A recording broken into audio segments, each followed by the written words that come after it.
Hello বন্ধুরা, তো আমার আরও একটি ভিডিওতে জানাই তোমাদেরকে অনেক অনেক ভালোবাসা। তো দেখতে পাচ্ছ এখানে কিছুটা পরিমাণে চিকেন নিয়ে নেওয়া হয়েছে, তারপরে এটাকে লবণ আর হলুদ কিছুটা পরিমাণে মাখিয়ে নিলাম।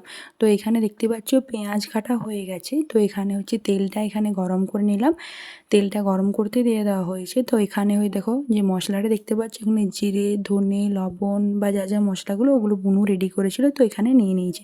তেলটা গরম হয়ে যাওয়ার পর এখানে তেলে আমরা যে পেঁয়াজ, রসুন, আদা যে পেস্টটা ছিল সেই পেস্টটা দিয়ে দেবো।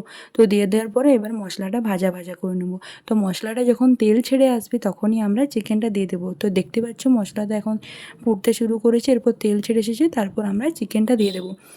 আর ভিডিওটা ভালো লাগলে একটা ভিডিওতে লাইক করে অবশ্যই চ্যানেলটা সাবস্ক্রাইব করে দিও। তো এরপর আমরা লবণ আর হলুদ দিয়ে যে চিকেনটা ম্যারিনেট করা ছিল, তো ওখানে ওটা আমরা দিয়ে দেবো। আর হ্যাঁ, বলতে ভুলে গেছি, ওখানে একটা লেবুও দিয়েছিলাম, কাগজি একটা দিয়েছিলাম, তো একটু রস দিয়েছিলাম, তো ওটা আমরা আধ ঘন্টা মাখিয়ে রেখেছিলাম। তো এবার আমরা চিকেনটা দিয়ে দিলাম, দিয়ে দেওয়ার পর আমরা একটু নাড়িয়ে নেব, কিন্তু এখন জল দেওয়া চলবে না, এখন আমরা এটা ভালো মতো করে কষিয়ে নেব। আর কষানোর সময় কিন্তু ঢাকা দিয়েও চলবে না। তো আমাদের প্রায় কষানো হয়ে গেছিলো, তারপর আমরা এখানে কিছুটা পরিমাণে সস দিয়ে দিলাম। সস দিয়ে দিলে কিন্তু টেস্টটা ভালো হয়। তো যাদের বাড়িতে টমেটো থাকে না তারা কিন্তু সস দিয়ে দেখতে পারো, খেতে খুবই সুন্দর হয়। তো এখানে আমরা আবার হচ্ছে কষিয়ে নেব। তো কষিয়ে নেওয়ার পর হচ্ছে মানে কষানোটা কমপ্লিট হয়ে গেছিলো।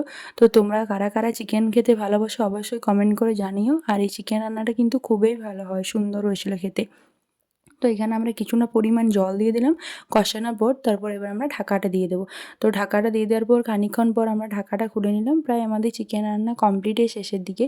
আর এটা হচ্ছে আমাদের শ্রাবণ মাসের শেষের পরের মাসে এটা হচ্ছে প্রথম আমাদের চিকেন রান্না।